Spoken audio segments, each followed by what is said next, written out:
The Rebel Act by Kraft, a documentary of a design movement conceived in year 2021 explaining what, why and hows of it through the journey of Atma to Atma 2.0.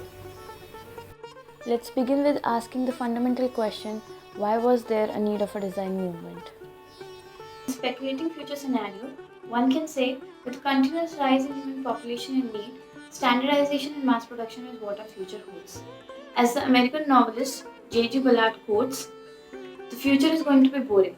Suburbanization of the planet will continue, and suburbanization of the soul will follow soon after. Essentially, loss of character and identity, both of the user and the space which they accommodate, is what looks like the probable outcome. Therefore, a world was visualized where the human population was hypnotized by the standardization of machine and factory-made ruled all over. Loss of identity and character from both the infrastructure and the human accommodating them prevailed. Hence, a revolutionary, rebellious and radical design movement was the need of the hour in order to reset the lost balance. What was the aim of this design movement? The Rebel Act by Kraft reminded people about the value of handmade and humanism using craft as a tool.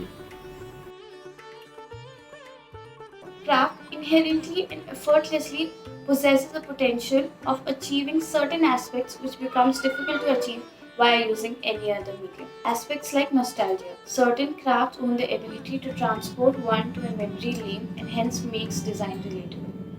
Aspects like fulfillment. As the saying goes by, anything which is truly fulfilling requires time.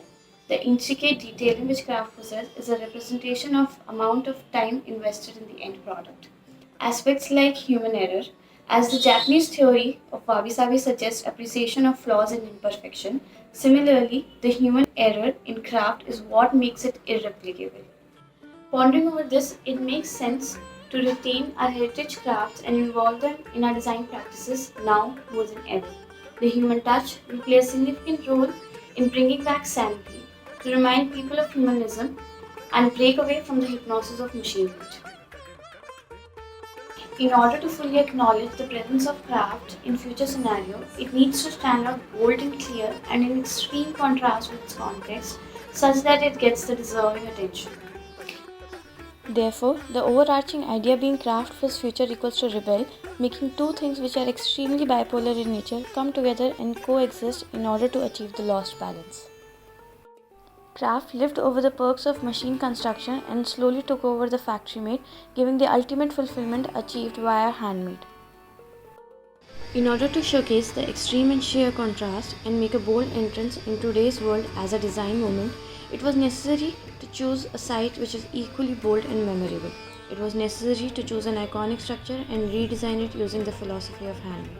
Hence, Le Corbusier's Ahmedabad Textile Millowners Association was selected, a site, a structure which was a representation of another design movement from past itself.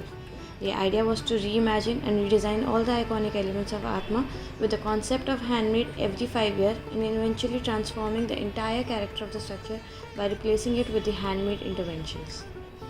With this thought, the first design intervention happened in year 2025 with redesigning the symbolic ramp, a wicker bamboo weaving inlay in existing concrete ramp which wraps up and becomes the handrail was the initial stage of design.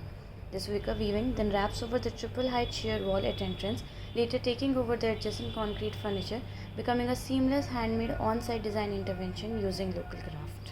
Later on, in the year 2030, the iconic staircase core on facade was reconceptualized using traditional shouldering stained glass technique, typically seen in pole houses, resulting in a contrasting facade intervention with yellow stained glass block on facade.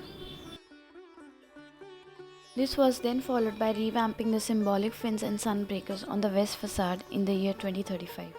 The concrete fins were reimagined with traditional stone carving technique over yellow Jaisalmer sandstone, creating a stark contrast with half concrete and half stone panels on the west facade.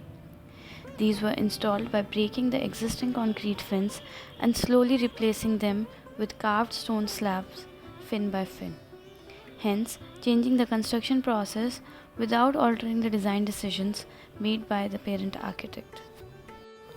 In the year 2040, the double-height interior space on second floor was then reimagined. The auditorium along with the concrete railing of mezzanine floor was constructed using bent beaten brass cladding. A brass light fixture was suspended from ceiling connecting the auditorium and mezzanine together, with the process of beating brass followed by bending and later on fixing it over the metal box section frame is how the entire idea was executed. Today, in the year 2050, Atma is fully reimagined and transformed into a masterpiece made entirely using local crafts and artisans. From the hand-carved fins to the fluted stone walls and columns, along with stone slabs and beaten brass, it all comes together and sings as a monument of future made from the crafts of the past. This oxymoron hence becomes the Atma 2.0, truly justifying itself as a tribute to master artisans.